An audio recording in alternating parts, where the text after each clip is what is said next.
Здравейте, мили мои! Днес си намерих едно съкровище, а именно старите тефтери с рецепти на мама, където авокадото все още не съществува и всички рецепти започват с имената на жените, които са й ги дали. Намерих рецепти тортата на Геновева, сладкишите на Таня и все такива страшни вкусноти, които си спомням как ги приготвяше мама в неделите. Не си избрах да направя една от любимите ми рецепти от детството, а именно сладък салам от стария тефтер. Ако искате подробна рецепта, напишете в коментара. Това, което ми хрумва, докато преглеждах тефтера, е да осъвременя малко нещата.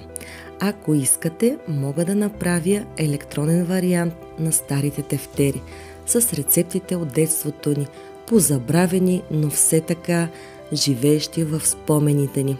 Напишете в коментар, ако искате да изработя един онлайн тефтер с стари рецепти. Сега ви желая една прекрасна съботна вечер. Бъдете здрави! Чао от мен!